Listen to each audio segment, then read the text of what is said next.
Fanny swerve by Omega, it's even tougher now because now you might actually have to double down on the idea that we actually didn't like from game number 1, which is to put all the eggs in the Super Marco basket. Because if you go for another mid carry, then you lose a lot of the utility and crowd control that you need to mess up a Fanny in the jungle. So effectively, Omega is giving Falcons the catch-22. Yeah. It's you answer the Fanny or you draft properly.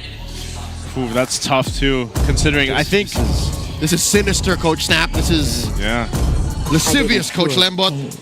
Oh, they even ban out the Valentina just because it worked for a little bit, but it would have worked potentially better now in this. This is also telegraphing what they might pick in mid, because they might pick a mid hero that has a solid ult that you don't want to give over. What would that be right now? I mean, Farsa. Farsa's open. I'm kind of meh with the Farsa, with the Moscow, Arlott, and Basha. I like the Eve a little bit more. Significantly more. The damage, the crowd control, good. That means you might be really difficult to go for a pick-off, single-target pick-off roam. They didn't need to ban the Cho because the Cho, if they're going to go for something like an Eve, again, just go Badang, Hylos, Kufra are my best options right now for Omega. So right now, do they just go with the mid lane option then? At least pick that up, or do they wait again like we saw in the previous one? So, no, Jushin was open. So used to seeing her banned out, but yeah, she's picked up.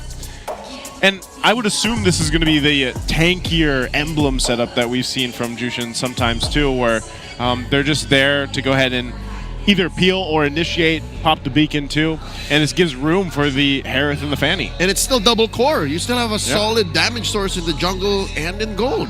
Yeah, lots of flex. Now Falcons needs a carry type in the mid. Just go for the, as iffy as it is, just go for the Kimmy.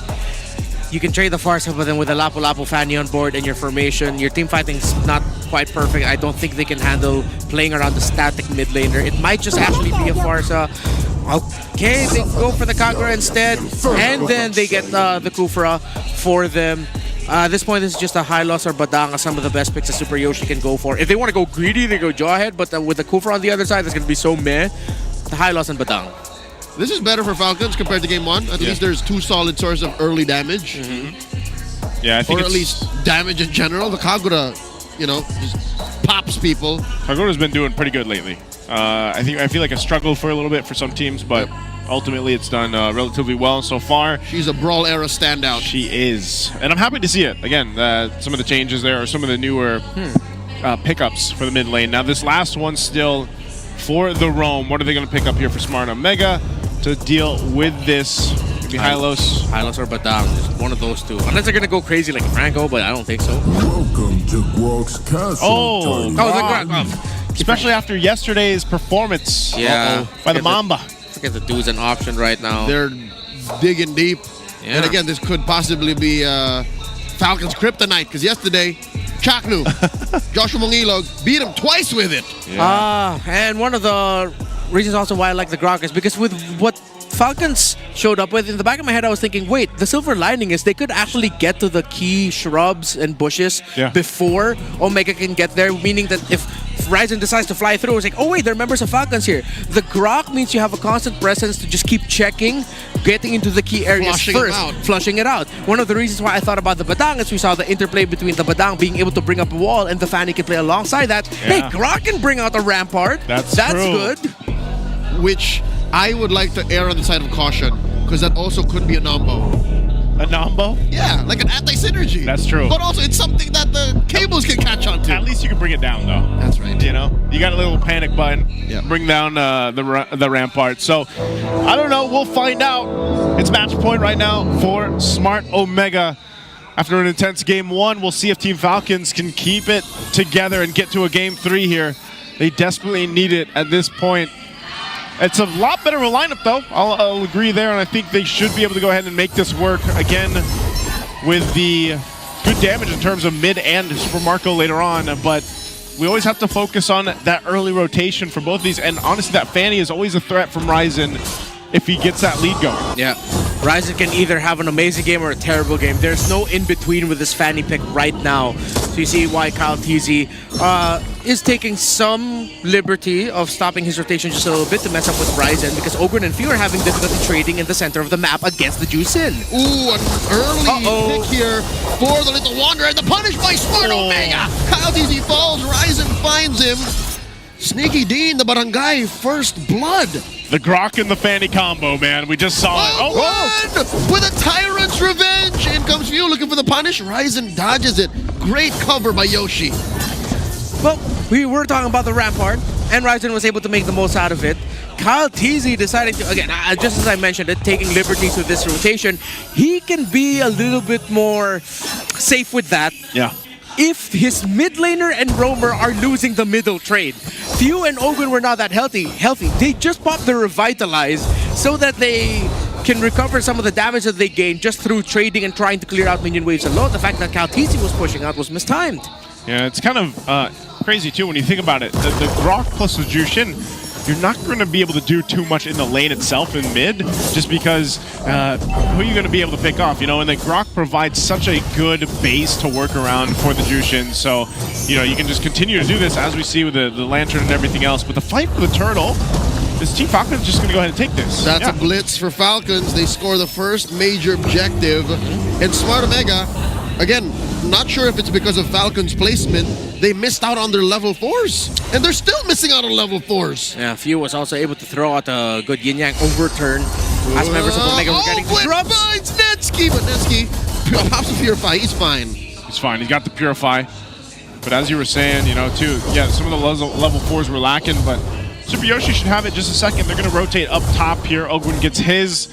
So, and they'll go back to the lane here. Ryzen, I mean, that's one of the things, though. If he doesn't have the buff... Whoa! Solo kill! Sneaky Dean strikes! Flap TZ came in maybe a second too late, and where did he use his final slash? Oh, Ogwen, this is Super Yoshi. Yoshi with the swing there, and they're barreling on him. Gets that stun, the final slash! Uses the tech charge for immunity! Oh, and he just stands there menacingly. Yeah, great micro by Super Yoshi, maximizing when he would get the CC immune and even using the tech charge perfectly. So all of the crowd control that Falcons threw at him were immune. Omega's turn, in comes James and Ryzen. They pick off the Filipino cannon. And here comes Kyle TZ and Few looking for sweet revenge. Ryzen, not gonna get cornered here. What is this damage that Ryzen already has? You know, 3-0. I knew that we'd see him get off to a good start if he could get an early kill. Now look at this. I mean, he's just basically got a couple items. He didn't even have his first yet. Yeah, that's an HEF. That's a highly efficient Fanny.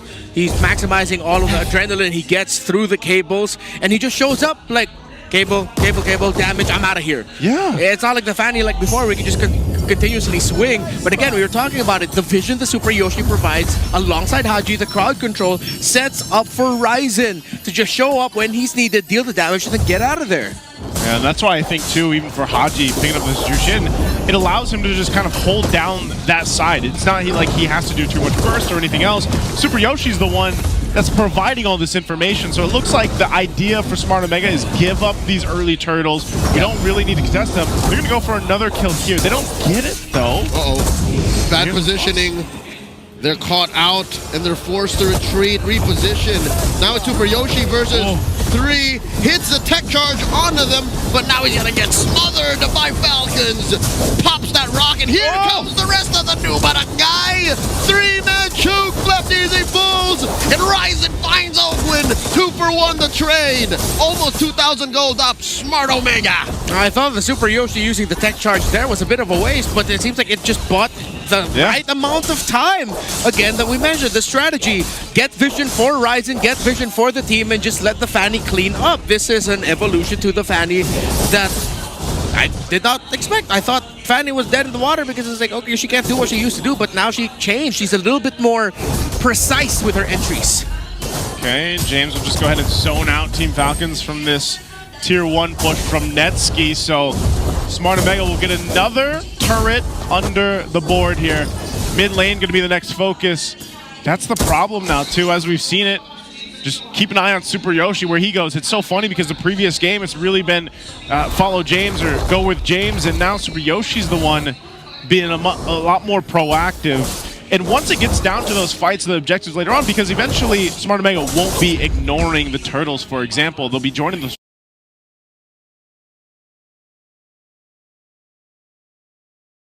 fights. And the Grok has been such a good synergy with the Fanny. Even earlier on in that fight in the mid lane, just the Rampart alone gives that opportunity to still go ahead and cable on through. So I'm not sure how Team Falcons is going to go in and play against that when it comes to the objectives.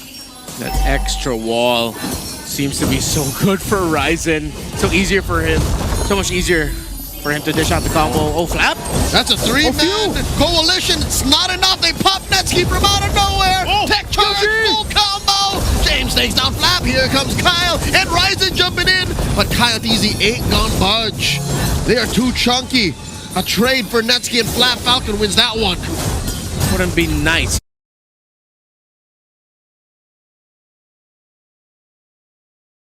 for Falcons if they had another main damage option. Omega has 2 cores again with anger. Oh, hold on, They're not done. James finds Ogwin, bouncing ball through the wall using that Cyclone Eye. And it looks like Falcons is willing to trade this turret up top for the turtle. Ryzen stopping the shenanigans. This is delayed turtle. I think it might turn into a lord. Yeah, no, they're pulling it. They're pulling it. Yeah, they're pulling it. I thought he was actually going to be able to spot Marco there, but yeah, this one they might actually go ahead and contest then. Super Yoshi's going to start it up. Taking a look at the items here real quick, Renmark. Yep, Marco does have the lead in gold against that Harith. Harith's still on the way to the Feather of Heaven. 2 items already built up for the Moskov. And Falcons give up this turtle.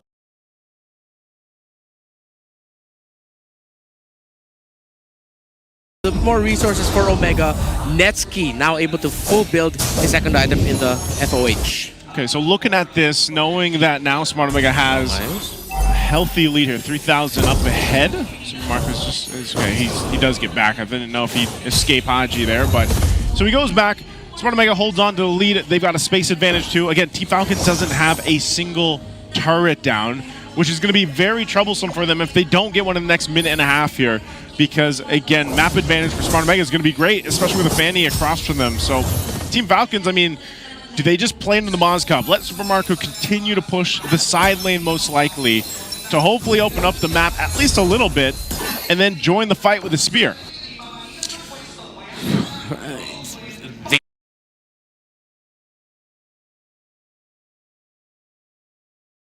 They do have to just focus on that strategy to go for it, because clearly without the Moskov they are lacking damage. Few can burst, but then if the burst doesn't immediately lead to a kill, you hit diminishing returns very quickly. Sneak it in. He knows that between Few and Flap, there's not enough CC to lock him down. He's really looking to take down that tier 2 up top. I think he put enough pressure there, honestly, if he wants to. It's up to Smart Omega. They control this portion of the game. It's a 2-step. It's for the push down bottom. Look, Falcons are having to chase top and bottom to stop the map from bleeding. Okay. They keep on to the tier 2s, though. At least those don't go down. But ultimately, nothing too much has happened for Team Falcons in the last minute. And I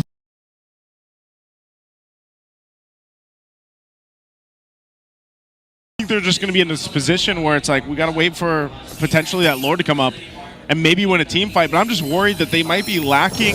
Oh my goodness. Charles, what was that? That's not good.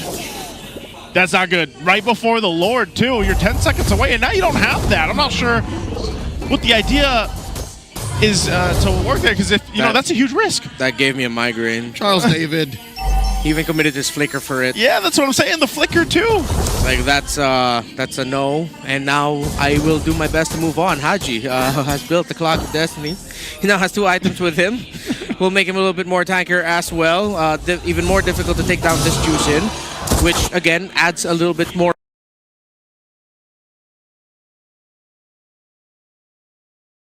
fuel to the strategy that Omega has been playing very well. You just set up for Ryzen to clean things up for you. Falcons, it's gonna demand so much execution for them to make it work, so that Marco enters SOD and then you fight it out.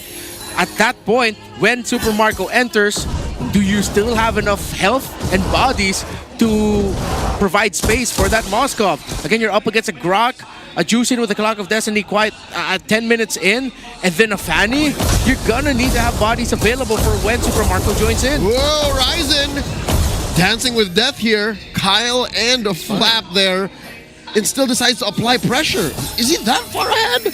Yeah, he's pretty ahead. He is. Yeah. It's a 2-level gap. He's fine. That's why he can afford to do that. It's not like a hard catch. It is still quite demanding for even the shield unity to mess up the flow of the Fanny.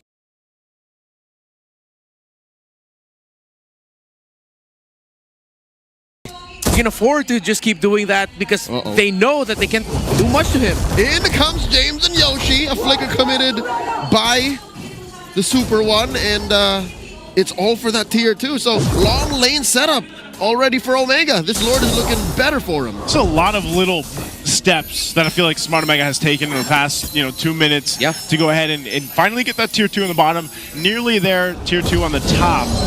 But notice, even with all this, they just haven't gone and decided, all right, let's go take the Lord or set up around here because they can play around this advantage that they have in this composition. Yeah, you gotta appreciate how they've been playing the map, their timings, where they're supposed to be at the right time. Now with Netsky pushing into the bot, it's Super Yoshi help covering for him.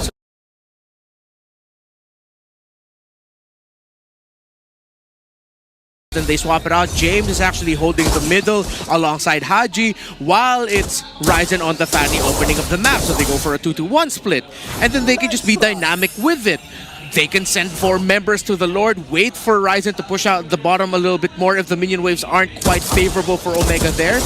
Or they can just do this. Ryzen puts Few down to a third of his health, pushing back the mid laner from Falcons. And I think this is the go signal for the new Barangay to try. In comes Flap, final slash, knocking him up. And there's the Zaman Force dropped in. Down goes Few. SOD, I don't think he's a good target. Oh, you shouldn't. Kyle Deasy gets taken out. In comes Marco. He does press it, but the rest of the Barangay answer back. Marco gets taken down by Haji.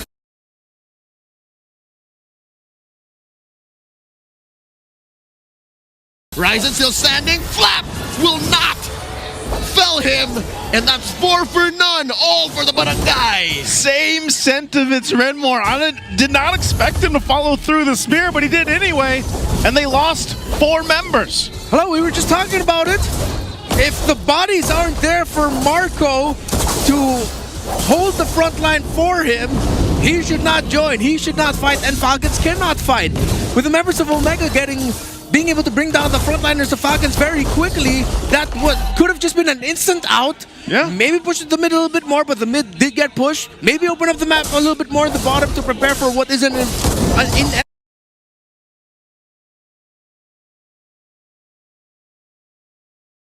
inevitable Lord push down to the bottom of the map. Him joining there was detrimental. I thought once that he's like, okay, yeah, I can't fight here. But Ogwin decided to enter. He got a big knockup. Marco decided to join CN Poke. The moment he showed his face, Omega knew the job. Omega knew what they needed to do. And with Haji, again, we talked about the Clock of Destiny in his hands. He barely took damage there. Man, and the reason, like, the way Ryzen survived that too, he didn't even go down. Yeah. Ryzen's been terrific in this game. Again, his timing and decision making has been perfect in game number 2. Oh man, this is a tough one for Team Falcons. They're going to be staring down this Lord push here. Bottom side, it's going to go charge on in. And this is a turret for Omega to take. James coming through.